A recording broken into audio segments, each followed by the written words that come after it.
Bienvenue sur DMG TV, les histoires mystiques. Si tu es nouveau sur la page, n'oublie pas de t'abonner, de laisser un commentaire, de liker et de partager. Tu veux raconter une histoire? Il y a un numéro à l'écran là sur le plus 237 655 81 90 17. Envoie ton histoire et on va jouer ici sur YouTube, Facebook et TikTok. On poste tous les jours sur YouTube à 12h00. La chaîne YouTube c'est DMG TV. Et la deuxième chaîne YouTube c'est DMG TV, histoire mystique exclusive, où on poste tous les 15h00 heure du Cameroun des histoires exclusives. Voilà, je vous invite à vous abonner partout, Facebook, YouTube, TikTok pour nous suivre. Et voilà, on fait le direct tous les mercredis et vendredis à 20h00 sur TikTok qui est toujours DMG TV. Écoutez attentivement s'il vous plaît. Laissez des likes, commentez, partagez. Je sais, j'ai fait la même introduction tout le temps, oui, mais c'est ça. Laissez des likes, partagez, commentez. Ce qu'on fait, c'est pour sensibiliser. Ça ne coûte rien de nous donner un peu de force avec juste un like. Voilà, merci beaucoup. Écoutons la première histoire. Bonsoir BMJ, je viens tout droit du Gabon. J'aimerais vous conter une histoire qui m'a été racontée, du coup, vas-y. Bon, c'est l'histoire de trois filles. Je vais les nommer. Donc, du coup, un jour, Nina, elle a fait la rencontre d'un homme. Et du coup, l'homme qui a donné bien là, et lui donnait l'argent et tout. Après un jour, Dina, elle a présenté le mec en question à Lisa et Flore. C'est deux copines. Et du coup, un jour, elles sont sorties, elles sont allées à la rencontre du monsieur. Et du coup, le monsieur en question leur a remis de l'argent. Il leur a remis, je crois, une sorte de 300 000, un truc comme ça. En tout cas, une grosse somme. Aux trois, hein. Je crois, c'est 600 000. Il les a remis 600 000, les trois. Du coup, Dina, elle, c'est vrai, elle a pris l'argent, mais en vrai, elle n'était pas, comment dire, elle n'avait pas l'esprit tranquille. En fait, elle ne se sentait pas à l'aise et tout.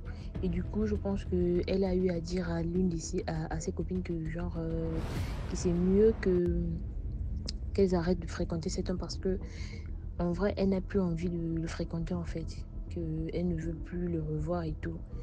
Et les filles en question se sont dit, mais pourquoi est-ce que tu fais ça? Et le gars, le mec, il nous donne bien l'argent et tout. Pourquoi est-ce que tu es comme ça, ce genre de truc et tout? Pourquoi est-ce que tu es comme ça et tout, machin? Et Dina, elle a persisté en disant que non, moi, je ne veux pas, je ne veux plus et tout, machin. Et donc, du coup, Dina, elle s'est retirée. Et du coup, quand Dina, elle s'est retirée, les deux filles, tellement elles aimaient l'argent, tellement le monsieur, il imitait bien, il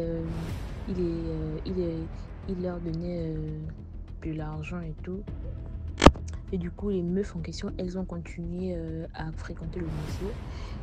Un jour, le monsieur les a invités dans un resto. Et ensuite, non, il les a invités dans un appartement, je crois, un hôtel, un truc comme ça. Du coup, les filles, elles sont parties. Quand elles sont parties, elles n'ont rien fait avec le monsieur.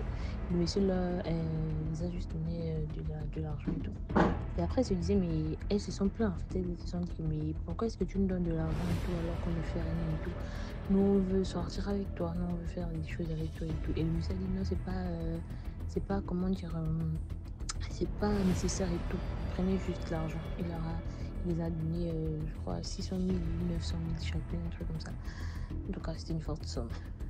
Et après, les filles, elles sont parties. Donc, à chaque fois, elles demandaient toujours pourquoi est-ce que le monsieur ne sortait pas avec elles, tout machin, ce genre de choses. Et le monsieur les a dit que non, moi, je ne veux pas, tout machin. Et un jour, elles sont allées manger et il les a invitées au resto. C'est genre le genre de resto où il y a l'hôtel là. Il les a invitées et tout, elles ont fini de manger et quand elles ont mangé, elles sont montées dans la chambre et quand elles sont montées, il les a demandé de se mettre en peignoir rouge et elles se sont mises en peignoir et elles se sont juste allongées sur le lit avec lui sans rien faire. Et je crois qu'ils sont même endormis et elles se sont réveillées, elles se sont rendues compte que vas-y, le temps est passé, ils n'ont rien fait et ils se sont plaints. Et quand elles se sont plaints, en tout cas, vas-y, le monsieur a dit c'est pas grave, machin et tout, machin. Et Et après, il a commencé, genre, il les a remis l'argent, elles sont parties. Quand elles sont parties, Lisa, Lisa, l'une des filles, en partant se laver, elle s'est rendue compte qu'elle saignait en fait. Elle saignait et tout, et elle a commencé à paniquer. Du coup, elle a paniqué, mais elle n'a pas averti à quelqu'un. Elle a appelé par contre sa copine Flore, qui elle aussi vivait aussi la même situation. Et par contre, Flore, elle avait déjà parlé à ses parents, elle avait genre dit à ses parents que là, le sang qui jaillit de son vagin et tout, et que c'est pas normal, et machin, machin et tout. Et après, comment dire, les deux familles se sont réunies. Et après, elles ont expliqué au monsieur. Parmi Lisa et Flore, l'une d'elles avait le numéro du monsieur parce qu'en partant, j'ai oublié de dire, c'est qu'en partant de l'hôtel, le monsieur avait remis le numéro à l'une des filles. Donc, je crois qu'il avait remis le numéro à Lisa. Et donc, c'est Lisa qui remet le numéro aux familles. Et après, l'une des familles contacte le monsieur en disant que vas-y, on aimerait vous rencontrer et tout, où êtes-vous, machin, ce genre de choses. Et après, le monsieur, il dit, bah, moi je suis là. En gros, il ne panique pas. Moi je suis là et tout. Si vous voulez me voir, vous pouvez venir chez moi et tout. Donc, il les a donné l'adresse. Les deux familles se sont réunies. Et les filles en question, elles portaient la couche. Donc, elle portait la couche pour stopper en fait, pour que ça ne se répande pas partout. Et après, ils sont partis dans la maison du monsieur et ils sont arrivés chez le monsieur. Le monsieur nous a demandé de ne pas rentrer parce que bien avant, je voulais le dire, la famille a demandé si le monsieur pouvait faire en sorte que leur fille ne puisse plus être dans cette situation et tout. Le monsieur leur a répondu que oui, qu'il y a un moyen et tout. Après, ils sont vus, ils sont allés jusqu'à chez le monsieur et tout. Et le monsieur les a emmenés, les a conduits apparemment où il fallait, où les filles devaient être guéries. Bien avant que qu'ils ne partent et tout, le monsieur a laissé des restrictions aux gardiens, genre de fermer toute la maison et tout, et tout, et tout. Maintenant, ils sont partis. En partant, d'après ce que celui qui m'a raconté a dit, ils ont fait le tour de la ville, de Libreville, avant de se poser devant la mer. Il les a fait trimballer dans Libreville. Et après, ils les ont emmenés devant la mer. Je crois que c'était à Léomba, je ne sais pas trop, mais ils n'ont pas mentionné. Mais je pense quand même que c'était à Léomba. Donc il s'est arrêté, il s'est garé devant la mer. Et quand il s'est garé devant la mer, c'est là où tout le monde est descendu. Je crois qu'il a tapé il a tapé les doigts comme ça et tout. Après, quand il a tapé les doigts, la mer s'est ouverte. Et quand elle s'est ouverte et tout, après elle s'est ouverte. Et après, le monsieur, il a foncé droit dans la mer avec sa voiture. Et après, quand il est rentré dans la mer, genre comme ce que Moïse avait fait, genre il a séparé la mer en deux là. Donc l'espace là, c'est là où il a filé avec sa voiture. Et après ça s'est refermé derrière lui. Et quand ça s'est refermé, une fois il était dans la mer, les deux filles, elles sont tombées, elles sont mortes. Et c'est ça l'histoire en fait. Donc pour conscientiser, ce que je vais dire à mes sœurs, c'est de faire attention avec qui on sort. On doit vraiment faire attention avec qui on sort parce que c'est pas toutes les personnes qui viennent vers nous qui ont les bonnes intentions. Nous savons, avec toutes ces histoires que nous écoutons, nous savons que le monde est mauvais, qu'il y a tellement de choses qui se passent actuellement. Et moi, ce que je veux vous demander de faire, c'est d'écouter votre instinct, de pas, de ne pas, pas d'écouter votre instinct parce que si les meufs en question avaient écouté ce que l'autre avait dit, elles ne devaient pas mourir parce que je crois on les a enterrées avant-hier là. Et la première, la Dina en question, elle est toujours en vie. Et ces deux copines en question, elles sont décédées aujourd'hui. Donc faut vraiment faire attention. Il faut prier quand on rencontre des gens. Il faut toujours prier pour que ces personnes ne puissent pas nous faire du mal si jamais ces personnes ont de mauvaises intentions. Moi, c'était tout. Au revoir. Merci beaucoup pour l'histoire. Maintenant, écoutons la deuxième histoire. Salut à tout le monde. Euh, je tiens d'abord à vous remercier de nous donner l'opportunité de raconter notre vécu. Moi, je suis Camerounais. L'histoire commence en 2019. J'étais encore sous les bancs. Je composais le bac. J'avais une amie qu'on a grandi ensemble. C'était une fille. On a grandi ensemble dans le même quartier, à Douala. Et tout allait bien, ça se passait bien, on vivait bien, on a fréquenté, on a commencé à faire nos études troisième jusqu'à nous sommes arrivés en terminale, en fait. En terminant maintenant, on a composé le bac, mais malheureusement, j'ai eu et elle n'a pas eu. Sa maman a commencé à nous, à nous lancer les mots un peu cribal, du genre, pourquoi nous les Bamileke, on doit toujours réussir, pourquoi nous, pourquoi c'est toujours nous. Bon, en fait, c'est comme ça que la chose a commencé, mais j'ai pas pris la chose à cœur.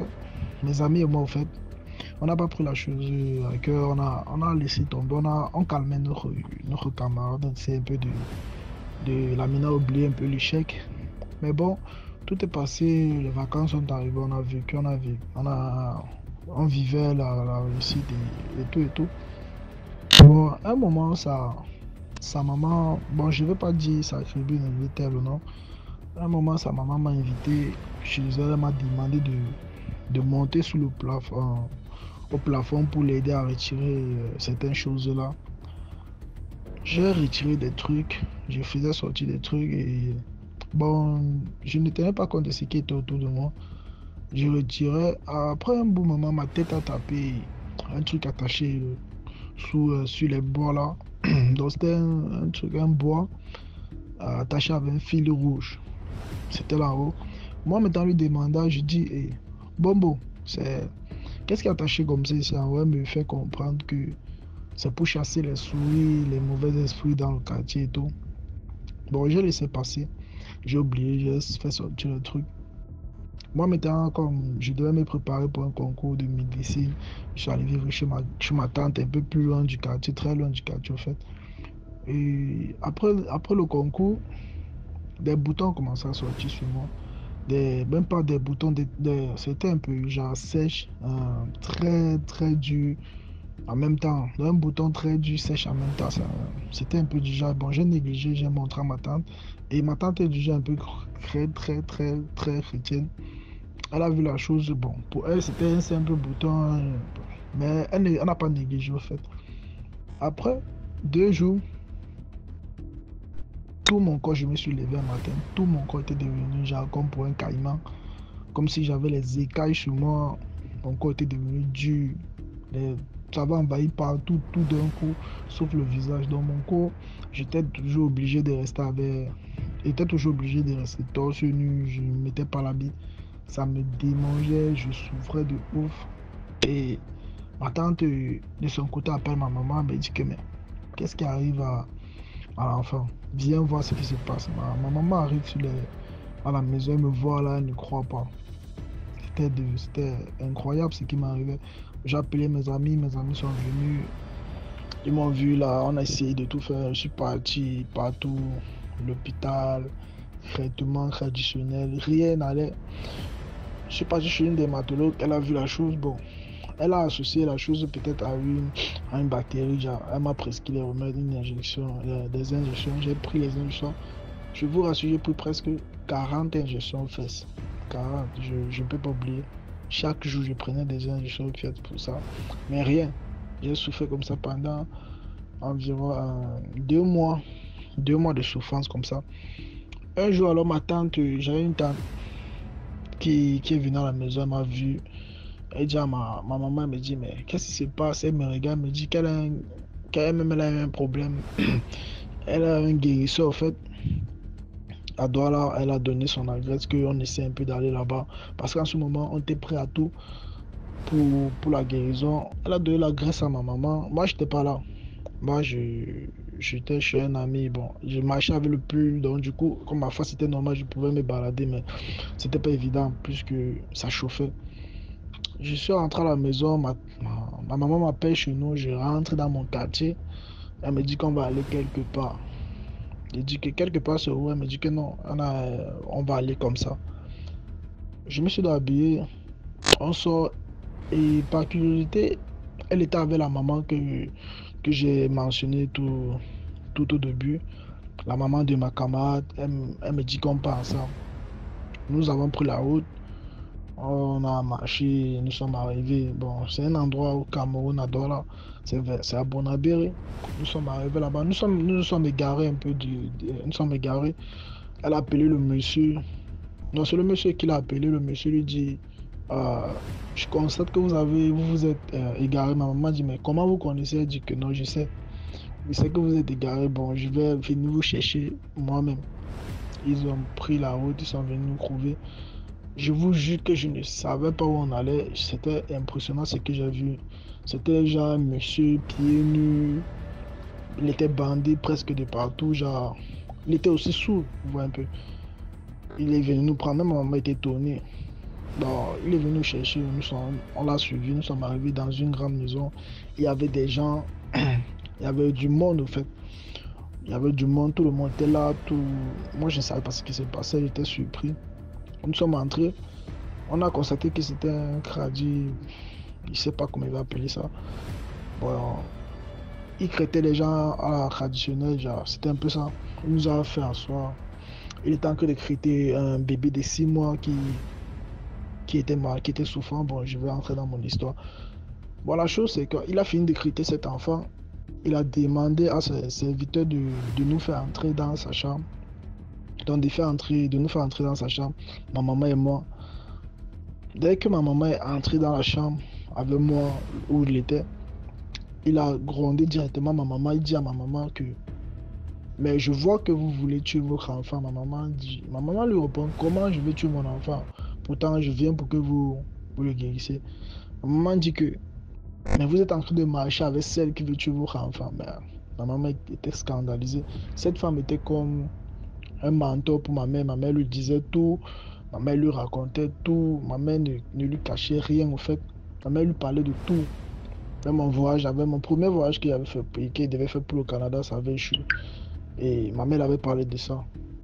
Bon, il dit alors à ma maman que elle est venue pour me tenter. Et comme elle est venue pour me tenter, je vais lui donner ce qu'elle veut. Ma maman s'est mise à pleurer. Ma maman dit, tout ce que je veux, c'est que vous sauvez mon enfant. Et pour elle, je suis venu avec elle. Ses enfants savent que je suis sorti avec elle. Donc, si un truc là arrive, ça va retomber sur moi. S'il vous plaît, faites quelque chose. Le crétin lui dit que je n'ai pas de problème. Elle est venue pour me tester. Donc, du coup, on va le faire. Il a dit comment il devait me traiter. Il a dit que c'est un simple problème, il n'y a pas de problème. Il a appelé, il a demandé qu'on appelle la maman. La maman est venue. Il demande à la maman que qu'est-ce que vous êtes venu? Vous êtes venu pourquoi? Vous avez quel problème? La maman lui dit genre au quartier on l'accuse du sorcier. Au quartier on dit que les sorcières mangent les enfants déjà. Et elle souffre beaucoup. Le guérisseur lui demande que est-ce que c'est pas vrai? Elle dit jamais qu'elle est chrétienne et tout et tout. Le chrétien lui dit que l'enfant que vous essayez depuis de tuer, rien ne peut l'arriver. Et rien ne l'arrive depuis parce que sa maman prie beaucoup. Et le Dieu que nous servons n'a pas permis que cela arrive. Et vous êtes venu pour vous rassurer que si on vient pour le critiquer, ça ne marche pas. Et comme vous êtes venu là, je vais m'occuper de vous. C'est comme ça, la tension est montée et tout et tout. Ils ont pris. Bon, il a arrêté au fait. La maman a supplié qu'on la laisse et il s'est fâché contre ma maman. Du coup, après cet acte, on m'a soigné. J'ai été traité. Je suis resté là-bas pendant presque une semaine pour mon traitement et gloire à Dieu, tout s'est bien passé. Et elle, pendant ce temps, sa famille, on a fait appel à sa famille pour qu'ils viennent au lieu où nous étions. Ils sont arrivés. Ils ont constaté la chose, on leur a raconté la chose. Ils ont constaté que les mamans n'étaient pas la maman qu'ils croyaient être. Eux-mêmes, ses propres enfants, ça n'allait pas, puisque ils avaient des problèmes de mariage, rien n'allait sur ses enfants, vous voyez un peu. Et le guérisseur leur a fait comprendre que tout ça, c'est les mamans qui est à l'origine de ça. Et il leur a demandé qu'est-ce qu'on doit faire pour ça, pour que ça s'arrête. Bon, après cela, il a laissé la maman, ils sont rentrés au quartier. Bon, après mon traitement, j'ai pu vécu là-bas au quartier, j'ai vécu chez ma tante. Tout allait bien. Et ma maman et elle, ils ont arrêté de converser, vous voyez un peu. Moi, tout ce que j'ai retenu de cette histoire, c'est genre la confiance en même temps. Parfois, les gens abusent de nos confiances et le tribalisme que nous vivons dans notre pays, ça gâte beaucoup de choses. Aujourd'hui, je vis en Russie, ça se passe bien, c'est tranquille. Mais rien ne va toujours d'où nous sommes. On passe des moments très difficiles avec ces gens. Parce que jusqu'à aujourd'hui que je vous parle, cette maman n'a cessé toujours de faire du mal aux gens. Et elle continue toujours à le faire. Mais bon, on met tout entre les mains de Dieu. C'est ce que je voulais partager avec vous aujourd'hui. Merci. Merci beaucoup pour l'histoire. Maintenant, écoutons la troisième histoire. Allô, bonjour la famille DMG. Je suis de Congo-Brazzaville. Je viens pour raconter une histoire. Je me suis rappelé d'une histoire. Avant-hier, j'ai entendu une fois dans votre émission, il parlait des photographes qui avaient photographié un homme. Donc, je me suis rappelé d'une histoire qui s'est passée dans ma famille. Ça fait longtemps, dans les années 90. Mon oncle, le grand frère à ma maman, il revenait de l'Europe. Dans le temps là, quand une personne revient de l'Europe, il amène les caméras et tout. Il vient par coïncidence, son frère avait perdu son petit frère. C'était un garçon au moins d'une trentaine d'années. Maintenant, on a sollicité mon oncle pour aller filmer pendant la veillée, pendant l'enterrement, d'aller filmer pour eux, que son ami là puisse emmener les images en Europe pour faire voir aux autres qui sont restés là-bas comment la vie s'est passée, comment l'enterrement s'est passé. Mon oncle est parti à la morgue très tôt. Ils sont partis à la morgue très tôt. Ils ont commencé à filmer. Parce que dans le temps, on autorisait même les gens de filmer dans la morgue. On lavait la personne. On l'habillait et tout. Il a filmé tout. Quand le corps est sorti, on a laissé ça quelque part dans la morgue. Là, on a commencé à pleurer avant que le corbeillard puisse venir chercher le corps. Le corbeillard est venu. On a amené le corps à la maison. Arrivé à la maison, le temps de recueillement pour aller enterrer. Au moins 1 heure de temps après, ils ont constaté que le corps avait maintenant, le sang sortait maintenant dans les narines du mort. Ils ont cherché des chiffons pour essayer un peu d'essuyer tout. Ah, vraiment, il y avait du sang. Après, ils ont réussi à arrêter le sang. Et après, ils sont partis enterrer. Et le lendemain, et le soir là, quand mon oncle était venu, il était fatigué. Il n'a pas, parce qu'il voulait revoir les images pour essayer un peu de sélectionner tout pour faire une cassette. Il n'était pas fatigué, il est parti, il a dormi. Le matin, quand il s'est réveillé, il a dit, bon, je vais regarder les images que j'avais prises à la morgue, tout à la maison jusqu'à l'enterrement, au cimetière. Il a commencé à revoir, il a revu tout à la morgue, tout. À la maison, quand ils ont ramené le corps et tout, quand ils avaient exposé le corps, ils regardaient. Arrivé à un moment, le caméra avait capté quelque chose, je te dis, d'incroyable. L'incroyable. Le caméra est arrivé quelques moments, il a vu, c'est comme si là où il y avait la tête du corps, parce qu'on avait ouvert le cercueil pour que tout le monde puisse regarder. Chez nous ici, c'est comme ça, on ouvre le cercueil, on voit comment le mort est habillé, tout, il était en veste et tout, jusqu'au pied. Au pied là-bas, on a mis les draps, on ne voit pas jusqu'au ventre, on voit seulement le ventre, les mains, comment les mains sont mises sur le ventre et tout. Là où il y avait le corps, je te dis, DMG, c'est comme s'il y a il avait filmé, c'est comme s'il y a la corde qui descendait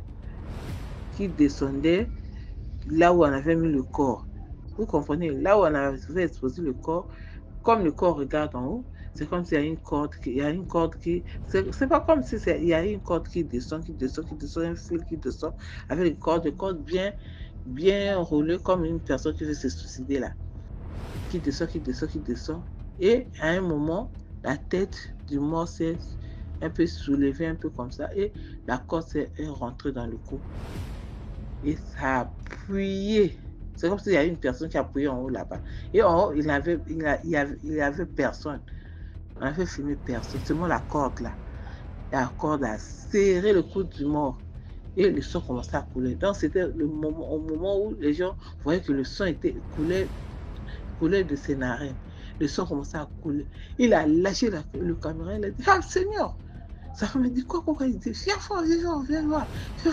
C'est pas possible. Les gens qui ont beaucoup vécu en Europe, là, avec les traditions, là, ils ne croient pas trop. Hein. Viens voir. Sa femme est venue voir. Qu'est-ce que se passe? La femme vient voir. Il regarde comme ça, le corps. Ah! Tout le monde était étonné. Sa femme a dit, il ne faut pas laisser ça. Il faut aller voir la famille, là, tout de suite. Il appelle son ami. Viens. Il demande à son fils d'aller appeler son ami. Son ami arrive. Viens, papa dit qu'il faut venir vite. Son ami dit, qu'est-ce qui se passe? Il dit, attends, je vais te montrer. Il fait une marche en arrière avec le fil. Il repart un peu derrière. Il montre. Dès que ça arrive là où la corde était, la corde commence à descendre.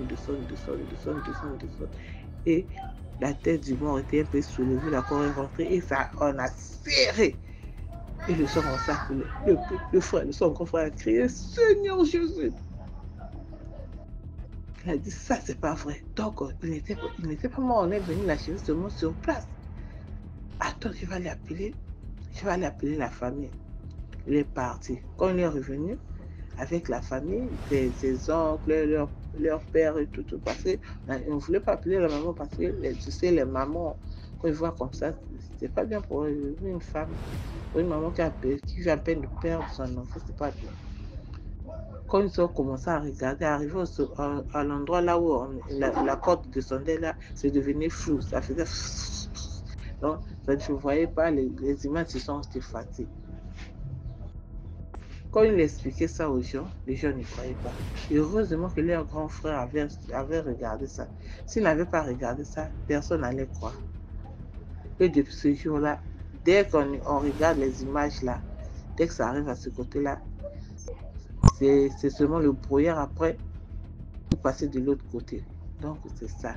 Quand j'ai entendu cette histoire de l'ombre que le photographe avait photographié, je me suis rappelé de cette histoire vraiment. L'Afrique a des mystères vraiment terribles, dangereux. Quand il faut prier, quand on dit que les morts ne sont pas morts, il y a des morts que vous voyez qu'il est mort. Mais il est mort physiquement, mais spirituellement, il n'est pas mort. Surtout chez nous, ici, là, au Congo, dans le nord, il y a des morts comme ça. Souvent, les enfants qui se noient là. Vous croyez que l'enfant est mort dans l'eau alors qu'on a remplacé ça par une tranche de banane, de bananier. Donc, si vous avez le courage, vous prenez ça, vous coupez au milieu, vous allez voir qu'il n'y a pas le sang, c'est vide, alors que c'est la personne. C'est une personne, vous voyez physiquement, c'est une personne. Enfin, on a pris l'enfant, ils sont partis avec l'enfant. Donc, il y a des mystères qui sont bizarres. C'est pour cela que j'ai voulu vraiment raconter cette histoire. Merci, à la prochaine. Merci beaucoup pour l'histoire. Là, écoutons la 4e histoire. Bonjour DMG, bonjour la famille DMG TV, c'est moi. Bon, je ne m'étais pas présentée, j'avais juste dit que je venais de la Côte d'Ivoire. J'ai expliqué mon histoire, comme quoi je m'étais mariée en 2024 et il me fallait une maison d'urgence. Et quand j'ai eu la maison, il y avait un esprit qui m'avait perturbée. Et donc, du coup, je viens expliquer la suite de l'histoire. Je m'étais arrêtée à là où ma maman m'avait envoyé la fille de sa cousine. Donc, du coup, ma maman m'a envoyé la fille, devait m'envoyer la fille de sa cousine. Donc, la voisine, comme moi, j'avais peur et tout, ma voisine me dit, bon, comme tu as peur, et eux, ils étaient vraiment coincés dans le studio, ils étaient beaucoup. Donc, elle m'a dit, comme tu as peur, moi, il y a ma fille là, ma nièce là, qui va venir dormir avec toi en attendant que ta petite, elle arrive. Donc, moi, Je dis, ok, je suis contente, je vais avoir la compagnie. C'est vrai que c'est une petite fille, voilà, mais quand même, c'est quand même de la compagnie. Je sais que je ne suis pas seule dans la pièce. Donc, la petite, elle vient la première nuit, on dort. Je fais cauchemar. Mais après, je me dis, bon, c'est un cauchemar comme ça. Mais dans le cauchemar, le truc, c'est que la petite, elle était toute nue avec un corps de vieille femme. Ça veut dire que ses seins étaient tombés, c'était les seins de vieille femme. Donc, du coup, elle était là avec d'autres enfants, mais que je ne voyais pas vraiment le visage, je ne connaissais pas. Donc après, je me sens pas bien. C'est toujours comme un cauchemar, quoi. Je me réveille et tout. Deuxième jour, pareil. Je dis, mais c'est quoi ça? Je ne peux pas faire le même cauchemar 2 jours de suite. C'est bizarre, ça veut dire un problème. Donc, je prie. Et après, comment on appelle ça? La troisième nuit, elle vient encore. On dort. Et là, je vois encore le même troupeau avec les seins tombés toutes nues et je vois, elle me scie les orteils au fait, elle me scie les orteils, c'est comme si elle me sortait quelque chose au niveau du pied, je sens la douleur, je sens ça même, juste quand je me réveille, je sens ça dans le réel et je me réveille et je la vois qui est arrêtée au-dessus de moi, elle est toute nue. Et là, je commence à prier, je dis, ah, tu es vaincu, tout et tout. Et j'ai tout mélangé là-bas en même temps, quoi. J'ai mélangé le christalisme, j'ai mélangé l'islam, en tout cas, j'ai commencé à prier. Et là, elle tournait, elle allait se coucher, elle n'arrivait pas à dormir. Moi aussi, j'ai plus dormi. Donc, matin, je voulais expliquer à sa maman, bon, sa tante, mais je me suis dit que ça sera mal vu, que ce sera comme si je traitais sa fille de sorcière. Donc, j'explique à une autre voisine qui me dit, ah, que non, hein, que faut même pas t'inquiéter, sa maman même au courant. Que sa maman t'a pas dit, Jésus n'a dit, ah, que on sait même qu'elle est dedans même. J'ai dit, ah bon, que oui. Donc, j'explique à sa maman. C'est même pas moi d'abord qui explique, c'est la voisine qui explique à sa maman que tu sais ce qu'elle est partie faire. C'est là que sa maman dit, ah bon, donc en tout cas au village là-bas, ils ont dit qu'elle était comme ça, tout, qu'elle a tenté sur mes enfants, mais elle me connaît, elle peut pas tenter sur moi. Que ne faut pas t'inquiéter, elle peut rien te faire. J'ai dit, ah, moi je sais qu'elle pourra rien me faire parce que c'est pas la première à essayer, mais faut pas qu'elle perturbe mes nues, quoi. Faut pas qu'elle vienne perturber mes nuits et tout, parce que c'est qu'elle a fait cette fois-ci le 3e jour, parce que les 2 jours, j'ai pas parlé, le 3e jour, ce qu'elle a fait, c'était dangereux. Si je me levais pas, peut-être que c'était mon âme qu'elle prenait comme ça. Et donc, du coup, je l'ai menacée, j'ai menacé la petite, je l'ai appelée, je l'ai regardée en plein jour dans les yeux, je lui ai dit que ce que tu m'as fait hier nuit, là, si je te revois, parce que ça fait 3 fois que je te vois dans mon rêve, si je te revois en train de me faire ça, je prends le truc tranchant là et je te termine, quoi. Et puis je m'en fous, je vais en prison et tout. C'est comme ça que je lui ai dit. Et elle s'est excusée, hein. Elle s'est excusée, elle a dit, ah pardon, si je ne vais plus faire et tout et tout. J'ai dit, ah, ok, comme elle s'est excusée comme ça. Donc elle est venue dormir, mais moi je ne voulais plus qu'elle dorme. J'ai dit, c'était mieux même que je dorme seule. Mais après j'ai dit, bon, c'est pas grave, elle est restée dormir. Maintenant, c'est la patronne qui va venir, c'est ma nièce qui vient. La fille de la cousine de ma mère, c'est pas elle, c'est doit dire ma nièce. Bon, c'est quand même ma cousine aussi, on peut dire, éloignée. Donc, comme ça qui arrive, la petite, elle a 10 ans. Elle arrive, dès qu'elle arrive, quelques jours après, tout commence à se mélanger, que ce soit dans mon foyer, que ce soit dans mon travail, que ce soit du côté... En tout cas, tout était bizarre, même au côté santé. Je ne comprenais pas et tout. Je dis, mais qu'est-ce qui se passe? Qu'est-ce qui se passe? Donc là, je commence à prier. Et tous les matins, on lui avait donné un endroit pour dormir. Mais quand on se réveille, on voit un liquide qui est là, tout jaune. Ça ne sent pas l'urine, c'est pas de l'eau, et puis c'est en quantité. Donc quand on lui demande c'est quoi, elle ne veut pas répondre. Jusqu'un jour, il y a mon ex-mari qui l'a menacé pour dire que si tu ne nous dis pas ce que c'est, tu vas voir, on va te faire ça, on va te pimenter, on va faire comme ça. Et là, maintenant, la petite, elle dit, ah, que c'est pas elle, que c'est quand les enfants là viennent la chercher, qu'il y a un groupe d'enfants ici, que la nuit, ils seront faits, et c'est pas quoi. Donc, ils viennent la chercher, quand elle s'en va, c'est quand elle revient, elle se transforme là, c'est ça là, ça sort. Comment ça là, ça sort? C'est quoi? Tu te transformes en quoi? Elle dit, elle se transforme en reptile. Ok, d'accord. Il n'y a pas de problème. Moi, mon ex-mari, lui, les trucs comme ça, là, il n'y croit pas vraiment et tout et tout. Donc, moi, j'ai dit, ok, il n'y a pas de problème. J'ai commencé à faire les prières. J'ai fait mes prières, mais j'étais toujours avec la petite, hein. Donc, j'ai décidé qu'elle devait partir. Et en même temps, j'ai dit, bon, je vais déménager comme ça, tout ça, c'est fini, quoi. Je serai chez moi tranquille et tout. Donc, je déménage et là où je vais avec la petite. Mais pendant ce temps, elle devait partir. Mais quand même, je ne voulais pas qu'elle voie là même où j'allais habiter. parce que je me sentais menacée. Et je vais avec elle. Mais avant qu'on déménage, il y avait une maman du quartier qui avait demandé à me voir et je suis partie. Elle m'a dit, tu sais quoi, dans ce quartier, moi-même, je veux déménager parce qu'il y a beaucoup d'esprits. Déjà, il y a des esprits de l'eau, des esprits de quoi qui rôdent ici, de forêts, tout ça qui rôdent ici beaucoup. Mais également aussi, il y a des sorciers, il y a toutes sortes de trucs et tout. Donc, elle m'a dit ça, j'ai dit, ah. Un jour, moi, je pars à la boutique acheter. Il était 20h parce qu'on n'avait pas d'électricité. C'était un seul monsieur qui avait l'électricité. Et nous, on tirait chez lui. Et là, l'électricité s'est coupée chez tout le monde. C'est le monsieur seul qui avait l'électricité. Donc, je pars acheter la glace. C'était dans le mois de Ramadan. Je pars acheter, moi, la glace pour venir à la maison. J'arrive sur le chemin. Je vois un enfant, un tout petit enfant, en tout cas, comme un enfant qui est en train de marcher. Et on était dans l'obscurité. Il y avait deux messieurs devant. Et moi, je dis à l'enfant, mais toi, en ce moment, ma nièce était encore avec moi. Hein. Et j'avais pas encore déménagé, mais je me préparais à déménager. Je voulais qu'elle parte avant que je déménage, mais malheureusement pour moi, on a dû déménager ensemble. Donc je touche l'enfant, excusez-moi, je reviens à ce que je disais. Je touche l'enfant sur l'épaule, je lui dis que toi, la nuit, c'était comme un enfant de 2 ans, petit comme ça. Je le touche, je dis, toi, la nuit, là, tu fais quoi dehors, tu te promènes, tes parents sont où? Et l'enfant se retourne quand il me regarde, je vous assure, c'était le visage d'une vieille personne avec la moitié de la peau qui quittait le front pour fermer un côté de l'œil. Mais j'ai eu la chair de poule, j'ai pas pu. J'ai couru pour avancer, pour aller trouver les deux messieurs. Ils m'ont dit, à quoi, madame? J'ai dit, ah, voilà ce que j'ai eu. Ils m'ont dit que ici, là, on ne sort pas la nuit, on ne sort pas à ces heures-là. Il faut rester à la maison, surtout quand il n'y a pas d'électricité, qu'il y a beaucoup d'esprits qui se baladent. J'ai dit, hein? Je suis rentrée. Quand le monsieur est venu, je lui ai expliqué. Il dit que, oh, tu aimes trop ça et tout et tout. Donc, lui-même, quelques jours après, il allait acheter la glace. Il me dit, il vient, il me rentre, il dit, ah, chérie, j'ai vu, comment on appelle ça, un enfant de même, peut-être même 3 ans la nuit, il n'y avait personne dehors, j'ai payé la glace. Donc, quand j'ai vu l'enfant m'a salué, m'a salué. Bon, je ne voyais pas son visage, mais l'enfant était un peu loin, l'enfant m'a fait geste. Et après, je vois l'enfant vient vers moi. Donc, je m'arrête, mais je vois toujours pas le visage de l'enfant. Hein. Il vient vers moi, je vois son visage, mais je vois un enfant de 3 ans, il est en train de me suivre. Jusqu'à arriver quelque part, quand j'ai regardé, il n'y avait pas d'endroit où tourner, il n'y avait rien. Mais l'enfant a disparu, l'enfant n'était plus derrière moi. Donc, quand je suis arrivée vers où il y a la lumière, l'enfant n'était plus derrière moi. Que non, vraiment, moi j'ai peur, il faut vraiment qu'on parle du quartier là si j'ai l'âge. Et c'est comme ça, lui, il a commencé à me prendre au sérieux. Donc là, on s'est dépêché de partir. Ma cousine n'a pas eu le temps pour que sa fille récupère sa fille.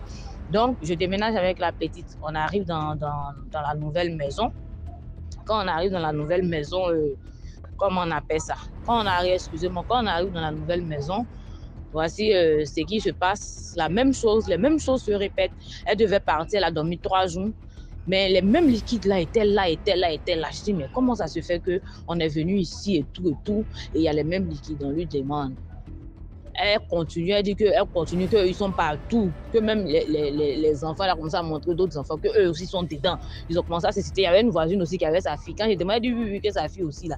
Les gens ont dit que c'était une. J'ai dit, hein, que maintenant la petite m'est venue m'expliquer, elle dit que oui, tandis qu'elle l'a envoyé pour venir te faire quelque chose de tout et tout, mais elle a dit qu'elle ne veut pas et tout. J'ai dit, ah bon, j'ai su qu'elle a dit qu'elle ne veut pas. Et je dors, après je vois, j'ai rempli, dans le sommeil, il y avait des bassines d'eau qui étaient remplies, plus une barrique d'eau qui était remplie. Je vois la petite en train de charger, elle veut partir avec. Donc je l'arrête, je lui dis, mais où tu vas avec mes affaires et tout, avec mes barriques d'eau, mes bidons d'eau, tu vas où? Je ne sais même pas comment elle a eu la force de soulever tout ça, elle avait tout, hein.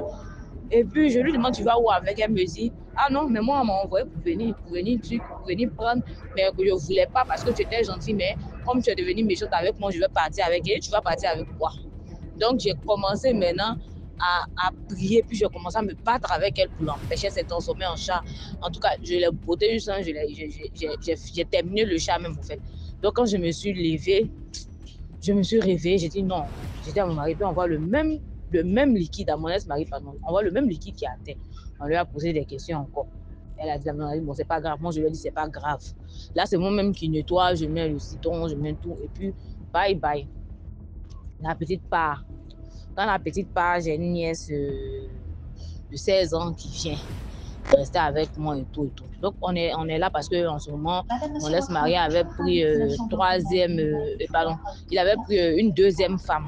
Donc du coup il partait faire 3 jours là-bas, il faisait 3 jours sur moi. Donc moi je suis restée avec ma nièce pour ne pas être seule.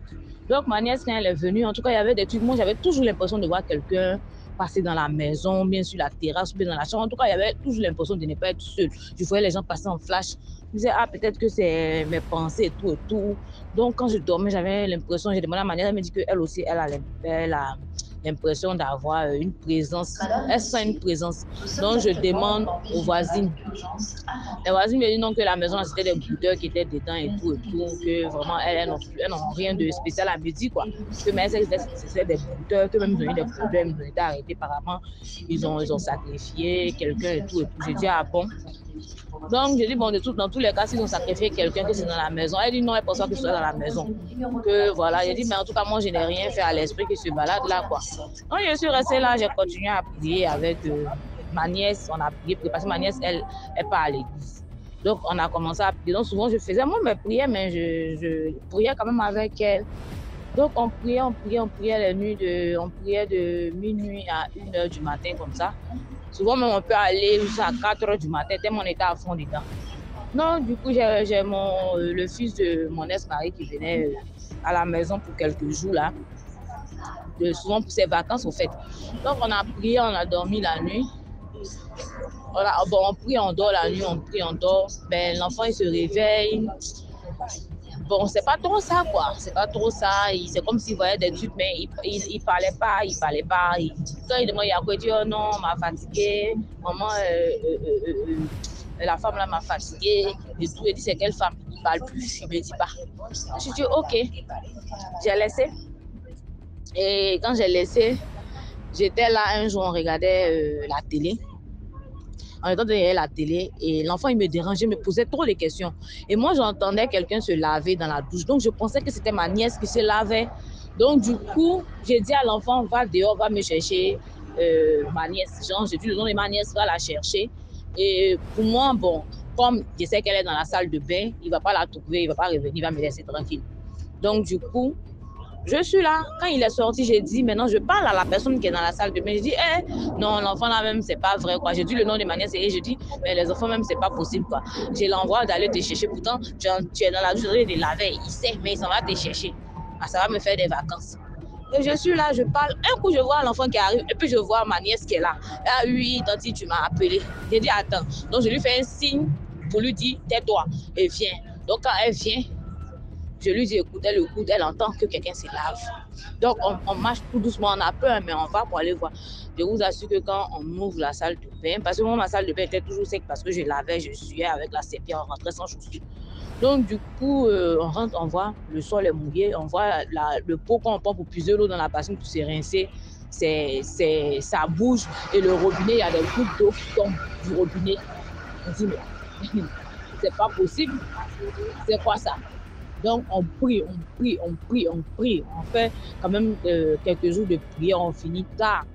Donc, une fois on a prié, on a fini même, je sais pas, il était 3h du matin, on a dormi et il y a une grande lumière, je vous assure, j'ai jamais vu ça, qui a pris la chambre et moi j'avais peur, j'ai pas levé la tête. Et donc, matin, je pensais que c'était moi ceux qui avait vu. Il y a ma nièce qui me parle de ça. Elle dit, ah, t'as dit, moi, j'avais peur. Moi, j'ai pas voulu ouvrir mes yeux pour regarder. Même tellement la lumière elle était claire, je ne pouvais pas. J'avais peur. Il dit, ah, moi-même, j'ai vu la lumière là. Donc, maintenant, l'enfant, il dit, ah, maman, moi, hier, j'ai vu Gagamou. Gagamou est venu. Il était grand, il était blanc. Il y avait lumière. C'était Gagamou. Donc, j'ai dit, ah, c'est paroles d'enfant, mais on sait que quelque chose s'est passé. Donc, du coup, on était là. 2 jours après, je suis là. C'est-à-dire que je suis arrivée dans l'appartement. Là, j'ai fait au moins 3 à 4 mois d'abord. Et là, tous les jours, l'eau était propre. Un jour, j'ai tiré la chasse d'eau, c'est rouge. C'est vraiment rouge. Quand je vous dis rouge, c'est rouge. Et donc, je me demande, mais c'est quoi ça? Donc, maintenant, j'ai l'idée d'enlever le dessus là où on tire la chasse d'eau, là, le dessus, là où l'eau remplit, là. Je soulève, je veux soulever même, c'est comme si c'était collé. Je lutte, je fais tout, je réussis à décoller. Je soulève, je vois des dents canaries. Avec des trucs bizarres, des tissus rouges, des trucs vraiment pas possibles. Des dents. En tout cas, je n'ai même pas cherché à voir exactement tout ce qui était dedans. Donc, je prie. Je dis, bon, c'est pas moi qui ai mis la main, voilà, avec le nom de mon Dieu, je soulève ça et je sors ça de chez moi. Parce que ici, c'est chez moi, je paye. Donc, du coup, je prends le truc, je pars jeter. Et voilà, quoi, avec les prières et tout, ça a cessé. J'ai arrêté de faire ces cauchemars, les trucs où on venait m'appeler et tout a pris fin par la grâce de Dieu, je vais dire Alhamdoulilah. Donc, c'est pour dire que, parce que moi, je pensais que l'esprit de l'autre côté qui m'avait suivi, mais non, c'était l'esprit des trucs que les brouteurs, ils avaient fait dans la maison. Donc, du coup, je me suis retrouvée dans 2 maisons, vraiment avec des difficultés. Donc, vraiment, c'est pour dire, si je n'étais pas forte d'esprit, si je n'avais pas vraiment de protection, je pense que j'aurais eu beaucoup de problèmes, quoi, vraiment. Donc, chacun va tirer sa morale de cette histoire, parce que je saurais vous dire c'est quoi la morale de l'histoire, quoi. À part demeurer dans la prière. Bonne soirée, famille DMG. Et désolé s'il y a eu des bruits, hein, parce que chez moi, à la maison, c'est pire que quand je suis dehors. Merci beaucoup pour l'histoire. Likez, commentez, partagez. Là, on va écouter la 5e histoire. Bonsoir DMG. Je voudrais encore une fois de plus raconter une histoire. Cette histoire concerne mon oncle, petit frère de mon maman, qu'il a vécu. Bon, c'est vrai que ça n'a pas été lui la victime, grâce à Dieu, gloire à Dieu. Bon, je raconte l'histoire, vous allez vous-même mettre dans le contexte. En fait, mon oncle... Bref, c'est moi qui ai raconté l'histoire du truc qui nous avait effrayé, ma grande soeur et moi, une fois quand on était petits. Donc, le papa en question qui nous avait perturbé cette nuit, son fils, l'un de ses fils en fait. Parce que comme je vous ai dit, mon feu grand-père, c'était son cousin, mais il avait perdu sa trace. Même au village, personne ne connaissait ce qui lui était arrivé, ou s'il vivait encore, personne ne connaissait. Mais mon grand-père avait gardé le contact avec sa femme et ses enfants. Et on vivait même à l'époque, ici à Douala, on vivait pratiquement... non, on ne vivait pas dans le même quartier, mais ils étaient en contact. Ce qui fait que le premier né de cet homme, de ce papa qui nous avait dérangé en question là, excusez-moi, il y a le papa qui dérange. Le premier né du papa en question là, c'est de lui dont il est question dans l'histoire que je veux raconter. En fait, il travaillait dans une grande société de la place ici à Douala. Je ne vais pas citer le nom. Donc, et même jusqu'à présent, c'est un homme qui a connu un succès fou. Bref, c'est un grand homme, c'est un homme hyper et super riche. Il ne travaille même plus dans cette société-là. Il y a travaillé toute sa vie, il ne travaille plus là-bas. C'est un homme hyper et super riche. Et c'est un très grand sorcier, un grand sectaire en fait, c'est un grand sectaire. Bon, je vais juste raconter aujourd'hui l'histoire qui concerne mon oncle. Pour la femme du monsieur, je vais raconter ça plus tard. Donc, puisque en ce moment-là, ils étaient un peu plus jeunes, mon oncle là, dont le fils du papa qui nous avait dérangé là, il travaille dans une grande société de la place. Mais en ce moment-là, il était juste stagiaire. Vous voyez, il n'avait pas encore un grand poste là-bas, vu qu'il n'avait même aucun diplôme pour travailler, pour avoir le poste qu'il a eu plus tard. Il est devenu un grand homme là. Il commençait juste, il avait juste ses débuts dans cette société. Donc. Mais comme il ne manquait pas, il avait un peu, ça lui donnait quand même un peu. Vous voyez un peu du genre, je vais prendre par exemple l'exemple de toi, DMG, tu commences à travailler là, demain, après-demain, tu as tes petits là, tes cousins, tes petits frères qui sont un peu plus jeunes que toi. Donc de temps à autre, ils viennent nettoyer ta chambre pour que tu les lances. Non? Ils viennent nettoyer ta chambre, ils viennent ranger tes habits, ils font des petits trucs comme des petits travaux comme ça chez toi pour que tu les lances. Donc c'était alors comme ça, le petit frère de ma maman là, et le grand frère, bref, vous allez m'excuser franchement, le petit frère de ma maman et le petit frère du monsieur en question allaient de temps à autre, il les appelait de temps à autre pour aller faire le ménage là-bas chez eux. Et mon oncle là, dont il est question dans l'histoire, jusqu'à présent, il a un défaut. Je ne sais pas si c'est un défaut, c'est une qualité. Il aime beaucoup les bijoux. Il aime les bagues, les chaînes, des trucs comme ça. Il adore les bijoux. Donc, ils allaient là-bas constamment nettoyer sa chambre et il les lançait un peu. C'est qui fait quand ils sont allés là-bas, ils ont nettoyé. Ils ont fini de nettoyer, ils sont rentrés. Le même soir, À cette époque-là, il doit avoir 12 ans. Le même soir, voilà le fils du papa en question là, qui débarque à la maison. Il était énervé, il était en rôle, il était dans les trucs de 22h, 23h. Nous, on dormait même déjà. Je me rappelle que ce jour, il a tellement fait du bruit qu'on s'est réveillé. Il a trouvé mon peu grand-père assis au salon, en train de faire sa lecture.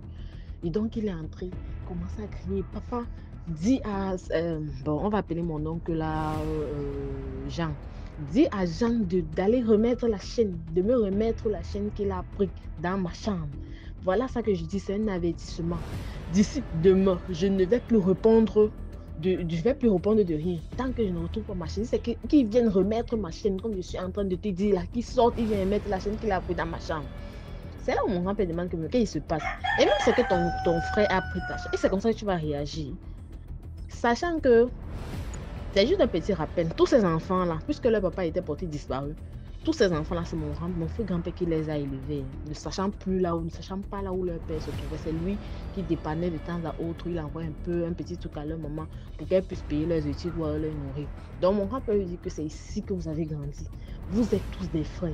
Même si ton frère apprend de te prendre un truc, je ne dis pas que c'est normal. Je condamne ça. S'il a eu à te prendre quelque chose sans te demander, ça c'est le vol, je condamne. Mais est-ce que c'est comme ça que tu dois réagir? C'est comme ça qu'en même temps, il demande qu'on appelle mon oncle, Jean en question. On appelle mon oncle, il demande à mon oncle, qu'est-ce que tu as pris chez ton frère? Il dit, je n'ai rien pris chez lui. Il dit qu'il a pris, qu'il remette ce qu'il est venu prendre chez moi. Sinon, passé cette nuit, je ne répondrai plus de rien. Mon grand-père insiste. C'est là où mon grand-père dit à mon oncle que je te connais. Tu aimes les bijoux. Tu adores les bijoux. Donc, ce qui veut dire que si un jour, si quelqu'un vient porter une pression comme ça sur toi, moi, je ne vais pas trop réfléchir. Je ne vais pas réfléchir par 4 fois. C'est toi qui as pris ça. Donne-moi, va le remettre.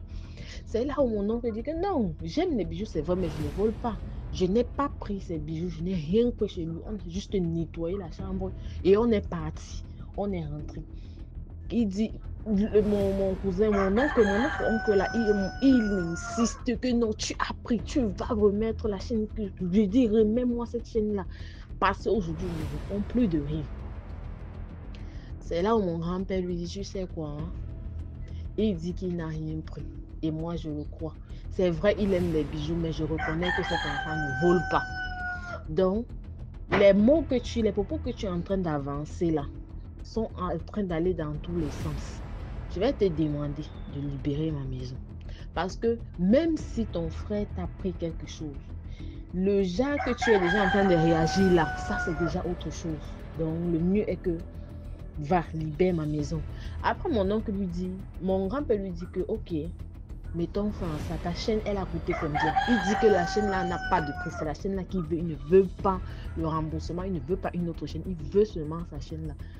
Mon grand-père lui dit que, ok, c'est même après ça que mon grand-père lui dit que sors de chez moi, vas-y, je vois que tu es déjà dans un autre level, va continuer là-bas, sors de ma maison. C'est comme ça qu'il est parti. Quand il est parti, son petit frère également, qui était stagiaire dans cette société-là. Son petit frère qui était stagiaire dans la même société que lui. Il avait l'habitude que chaque fois après le travail, il venait chez nous. Ma grand-mère me préparait à manger, elle le servait, il mangeait et tout. Parfois, quand il avait même les fins de mois comme ça, quand il a réussi à avoir son petit truc là, il vient, il donne à ma grand-mère, elle complète sur la ration. Il demande qu'on achète la bière et nous, les enfants, ils demandaient qu'on nous achète les jus. Le voilà qui arrive quelque chose comme peut-être une semaine après, comme ça. Parce que mon grand-père avait dit à mon oncle qu'il ne faudrait même plus qu'il aille là-bas, que ça s'arrête comme ça, qu'il n'aille plus chez lui. Donc peut-être une semaine après, comme ça, voilà mon oncle là, le petit frère de celui qui dit avoir perdu une chaîne, qui arrive à la maison comme d'habitude. Parce que chaque fois pour le travail, il venait toujours à la maison avant de rentrer. Le voilà qui arrive, il passe par le salon, il se tient au couloir, parce qu'il y avait un long couloir. Et après des escaliers qui descendaient pour aller à la cuisine. Il se tient juste là en haut du couloir, en haut des escaliers. Il appelle ma grand-mère. Ma grand-mère avait le dos tourné, elle était en train d'entrer dans la cuisine. Il appelle ma grand-mère. Il l'appelle ma grand-mère.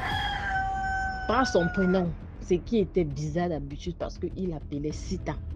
Il n'avait jamais appelé par son prénom, il appelait toujours Sita. Le seul jour, il a appelé par son prénom et avec avec un ton fort, non? Un peu comme un homme qui appelle sa femme, peut-être elle a fait une bêtise, il appelle fortement. Elle se retourne. Quand elle se retourne, elle dit, hey, c'est comment tu es déjà là? Ça ne lui a même pas paru bizarre le fait qu'il appelle par son prénom. C'est là où il est tenu. Ouais, il dit que c'est comment tu es déjà rentré. Il ne répond pas, il la fixe et puis il dit, j'ai besoin de faire l'amour avec toi. C'est ce qu'il dit à ma grand-mère. Ma grand-mère n'a même pas réfléchi. Elle avait c'était la mamie dans la main, elle a envoyé seulement. Il dit que si c'est que ça prenait mon oncle en Noria, c'est qu'on parle de lui, elle n'aime pas faire. D'un coup, il a lancé au marathon, il est parti. Elle demande que, mais ça a commencé comment? Ça a commencé, c'est quoi, une blague? Vous me mélangez dans vos blagues. L'autre aussi a commencé comment? Quand mon grand-père rentre le soir, il explique la situation à mon grand-père que voilà, il est venu aujourd'hui. Il m'appelle, non seulement il m'appelle mon prénom, après il me dit qu'il a besoin de faire l'amour avec moi. Les choses que j'entends souvent là, surtout là où il travaille là, la boîte où il travaille là, si c'est qu'il est parti entrer dans ces choses là-bas, qu'il ne tente même plus ça avec moi, c'est que non, on va plus parler de lui. Nous, on n'a pas tenu. Ce que nous, on ne savait pas, c'est que c'était un début de folie que mon oncle la faisait. En fait, qu'est-ce qui se passe? C'est lui qui avait pris la chaîne de son grand frère. Et pourtant, cette chaîne-là, son grand frère l'avait mis exprès pour que mon oncle, le petit frère de ma maman, la prenne. Parce qu'il savait qu'il aime les bijoux. Et c'était en quelque sorte, c'était déjà, bref, il avait piégé, c'était une façon de le piéger. Il s'attendait à ce que ce soit lui qui ait pris cette chaîne. Mais je ne sais pas si je vais dire grâce à Dieu, parce que celui-là également, c'était mon oncle. C'est mon oncle parce qu'il vit. Je ne sais pas si le thème que je vais utiliser, mais en tout cas, gloire à Dieu, ce n'est pas le petit frère de mon maman qui l'a fait ce jour. C'est plutôt son petit frère à lui. Donc, ce que nous, on n'a pas su, c'est qu'il commençait comme ça, un début de folie. Et jusqu'aujourd'hui, jusqu'à l'heure où je vous parle, mon oncle là, il est fou. Ça fait plus de 30 ans qu'il est dans la folie. Il est fou. D'habitude, il m'arrive de... Parce qu'après, il venait constamment à la maison dans sa folie. Et même pendant que j'étais déjà grande, j'étais bien grande, j'avais dans les 18-19 ans, il venait toujours à la maison, on le servait à manger. Et mon grand-père exigeait toujours qu'on le traite comme une personne normale. Donc, quand il venait à la maison, c'était pas la qualité qu'il a son plat, il a sa queue, non. Mon grand-père était vraiment attristé par ça. Il avait été attristé par ça. Donc, il venait, après un moment, il a arrêté de venir à la maison, il ne venait plus. J'ai grandi, je suis partie de la maison, je suis partie du quartier, je n'ai plus jamais revu. C'est dernièrement que je l'ai rencontré au niveau de PK13. Il est passé juste devant moi. C'est là où je me suis rappelé de son histoire et que j'ai même d'ailleurs raconté cette histoire-là à mon mari parce qu'il n'était même pas au courant de ça. Parce que quand il est passé, je n'ai pas pu m'empêcher de l'appeler et de le saluer. Et il m'a demandé, tu le connais? C'est là où je lui ai narré dans cette histoire-là. C'est là où je me suis rappelé de cette histoire. Donc, la famille, le conseil, je pense que la morale est claire. Ne touchons pas et apprenons à nos enfants à ne pas toucher ce qui ne nous appartient pas. Apprenons à nos enfants à ne pas toucher ce qui ne leur appartient pas. En fait, nous-mêmes apprenons à ne pas toucher ce qui ne nous appartient pas. Même si c'est la chose de notre frère ou de notre soeur. Moi particulièrement, même quand je vais chez ma grande soeur, je ne pas son savon de toilette. Le monde est devenu tellement dangereux. Le danger est permanent. On ne sait plus à qui faire confiance. Donc, il vaudrait mieux se limiter à ce qu'on a et se contenter de ça. Je vous dis, mon oncle là, jusqu'à présent, il est fou. Hein? Et ça n'a pas été fini comme ça. Il n'y avait plus rien à faire jusqu'à présent. Donc, c'est la petite histoire que je voulais raconter. Je me suis rappelé de ça et je voulais raconter ça comme ça. Bonne soirée à tous. Merci beaucoup pour l'histoire. Maintenant, on écoute la 6e histoire. Bonjour DMG TV, bonjour la famille DMG TV. Je reviens avec une autre histoire. Ça, ce sont des trucs que j'ai vécu moi-même. La plupart des histoires, ce sont que je vais raconter ici sur la page DMG TV. Ce sont des histoires que j'ai vécues moi-même. Donc, je vais vous expliquer l'histoire de ma nièce. Que j'ai vécue avec elle. La fille à mon frère. Donc, la fille à mon frère, vraiment, c'était un enfant qui avait une grande étoile une bonne étoile et une belle étoile. Partout où elle passait, elle était aimée, elle était appréciée. Partout où elle passait, il y avait de la joie. Et elle avait que 4 ans. Et moi, j'ai pris la petite, je partais chez mon grand-père à chaque fois avec la petite. Parce que moi, je partais faire des jours chez mon grand-père et tout. Je revenais parce que c'était pas loin de la maison. Donc, il fallait prendre le taxi, c'était dans un autre quartier, au fait. Donc, quand je partais avec elle, elle était aimée par tout le monde. Il y avait une dame même qui refusait même de recevoir, une dame qui était dans,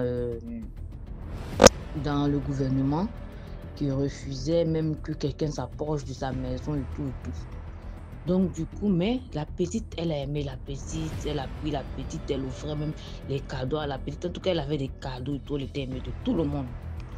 Donc, un jour, elle a reçu des caleçons en cadeau.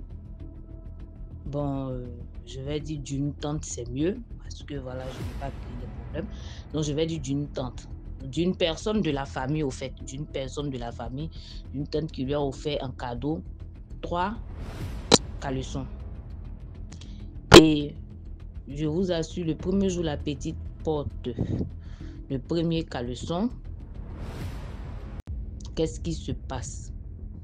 C'est que à la maison, on était en train de cuisiner et on a fait cuire les aubergines. Et quand on a déchargé la marmite d'aubergines, on a déposé, la petite, elle est quittée là-bas.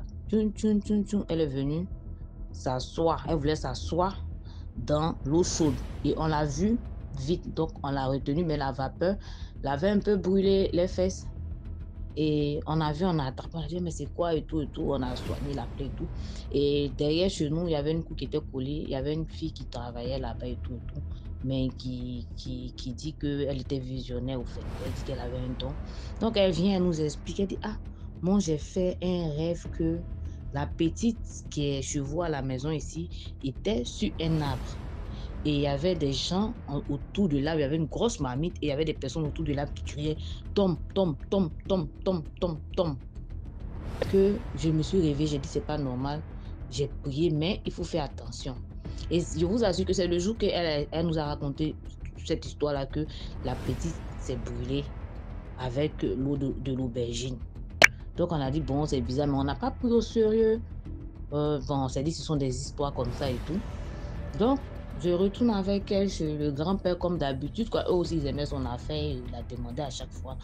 Donc, on part. Elle porte le deuxième caleçon. Et c'est là-bas que les choses vont chauffer. Et moi, je suis partie. Je l'ai laissé. Ils ont dit, ah non, laisse là. Je l'ai laissé. Genre, je l'ai laissé et puis je suis allée à la maison. Ce jour-là, il l'ai laissé matin. Moi, je suis retournée chez mes parents. Et on m'appelle à midi pour me dire que oh, faut venir, il y a un problème, la petite s'est brûlée. J'ai dit quoi? Et parce que c'est moi qu'on appelle. Et moi, je prends le taxi direct. Et pendant qu'ils sont en train de partir, je vois, parce que je faisais la couture, j'avais cousu un boubou en modèle Makeba pour elle. Et je la vois dans ce boubou-là, elle est arrêtée au bord de la route et elle me dit au revoir. Elle me dit au revoir et puis moi je commence à pleurer. Je dis je l'ai tué, je l'ai tué, je l'ai tué. Et dans le taxi, il y a une dame qui me dit ah, il y a quoi, arrête de pleurer. J'explique. Elle dit non, mais elle n'est pas morte, on t'a dit qu'elle est brûlée. Pourquoi tu dis que tu l'as tuée? Mais parce que je viens de la voir au bord de la route, elle me dit au revoir. Elle dit non, c'est parce que c'est dans ta tête et tout et tout. Que je suis sûre que quand tu vas arriver là-bas, ça ne sera pas grave. Je dis c'était pas grave, ils n'allaient pas m'appeler comme ça. Et moi j'arrive. Je vois la petite carrément brûlée. Et qu'est-ce qui s'est passé? La dame a déchargé. La petite était au salon en train de manger. La tante même qui aimait bien son affaire a déchargé la sauce. Une de mes tantes a déchargé la sauce graine. Parce qu'on faisait les sauces de 3 jours là-bas. Et quand elle a déposé la sauce graine, la petite s'est déplacée. Il n'y a personne qui a vu dedans. D'elle-même, elle allait s'asseoir dans la marmite de sauce chaude qui venait de quitter au feu. Donc ça l'a brûlée. Elle était vraiment brûlée. Donc, du coup, on l'envoie maintenant chez les grands brûlés. La dame qui est en face prend, comment on appelle ça, l'initiative, la femme dans le gouvernement. Comme il y avait les bruits et tout, elle entend dire que c'est la petite. Elle sort, elle prend l'initiative de transporter la petite au grand brûlé. Donc, moi aussi, je vais. On arrive là-bas, ils sont en train d'enlever sa peau. Et puis, elle dit, hé, tanti, pardon. Elle me dit, tanti, pardon. Non, elle me dit, mon patient m'appelait maman. Elle dit, maman, pardon. Maman, pardon. C'est pas eux, c'est moi. C'est pas eux, c'est moi. Je me suis brûlé, pardon. Pardon, c'est fini. C'est fini. J'ai dit, mais c'est quoi? Faut te taire, ça va aller, tu vas guérir. Donc, on prend la petite maintenant. Quand ils ont fini de faire les pansements, tout, on la libère, on la ramène à la maison. On nous dit de revenir dans 3 jours pour faire un pansement. Donc, quand on la prend, on revient avec elle. Ils ont tout fait pour voir les examens. On revient avec elle. Et pendant qu'on est en train de partir à la maison, il y avait comment on appelle ça, un fou au quartier, vraiment, qui n'était pas normal, qui se promenait tout le temps dans le quartier et tout. Donc, nous, on était là, on marchait et puis on disait, et on parlait, on disait le nom de la petite, on lui parlait. Et lui, il dit, regardez-moi ceux-là. Quand on est arrivé à son niveau, il a dit, regardez-moi ceux-là. Vous êtes là, vous dites, et puis il appelle le nom de la petite, je vais donner un nom. Il dit, vous êtes là, vous dites Flore. Vous avez tué Flore, ouais. Ils ont tué Flore. Flore est morte. Vous avez partir, elle est morte. C'est comme ça, il a dit. Et on a quand même ramené à la maison, on a dit que oh, lui là, c'est un fou. On a ramené à la maison, on l'a déposé. Et quand on a déposé la petite, les enfants du quartier sont venus. Dès qu'il y a un qui était vraiment proche d'elle, avec qui les deux faisaient tout. Donc quand l'enfant il est rentré, il a dit, ah non, Flore est morte. Ah, que pourquoi tu dis Flore est morte? Qu'il faut arrêter de dire.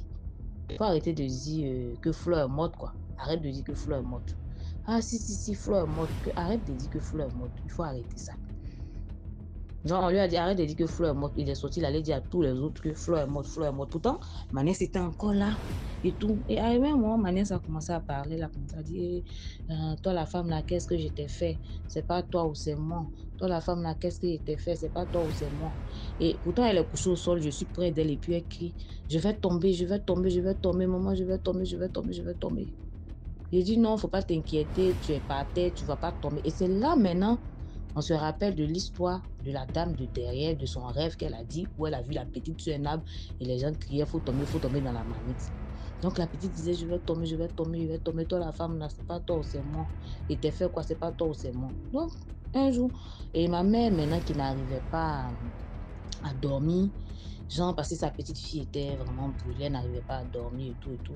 Donc on était là, on dit, quand on est dans la maison, l'enfant pleure. Donc on est dans la chambre, on dit, bon il fait chaud, on va se coucher dans la cour. On était couché dans la cour et puis l'enfant a commencé à crier, toi la femme elle était fait quoi, elle est là, elle est venue. Donc on regarde, on voit une ombre d'une personne au mur. Ça veut dire que nous, on voit l'ombre de la personne au mur, mais la personne n'est pas parmi nous, mais on voit son ombre au mur. Donc, il y a mon frère qui prend l'allumette, qui va allumer, parce qu'il n'y avait pas de lumière, l'interrupteur était loin. Donc, il prend l'allumette, il va allumer. Il avait l'allumette à côté de lui. Il va allumer, pim, l'allumette quitte dans sa main. Pardon, lui, ils avaient coupé l'électricité ce jour-là.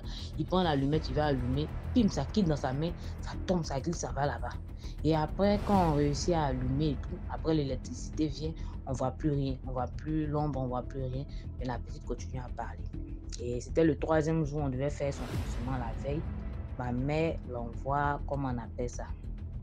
Ma mère l'envoie dans la chambre, on est couché, la petite, elle donne doigt à la vieille, elle dit à la vieille, mémé pardon, tout ça là c'est moi. Si je n'avais pas porté le caleçon là, ça n'allait pas arriver, tout ça là c'est moi. Et puis ma mère a compris que la petite partait. Donc quand on a vu, on a pris, on a envoyé à la clinique. Bon, c'était fini quoi, c'était fini. Ils ont dit que voilà. Donc c'est comme ça que ma nièce décède. Et je vais vous raconter la partie 2 tout à l'heure parce que là, le voice, il fait déjà 10 minutes. Donc je viens avec la partie 2. Merci pour l'histoire. Voilà, c'était tout pour aujourd'hui. J'espère que vous avez apprécié l'édition d'aujourd'hui. Abonnez-vous pour ne pas manquer la prochaine vidéo qui va être postée à 12h00 demain. Et d'ailleurs, on poste tous les jours à 12h00. Abonne-toi, donne un peu de force, laisse un commentaire. Dis-moi d'où tu regardes la vidéo, partage, commande. Et quand on dit partager, s'il vous plaît, c'est copier le lien de la vidéo et envoyer dans les groupes WhatsApp, Telegram et autres. Merci, portez-vous bien. Rendez-vous demain pour une nouvelle vidéo.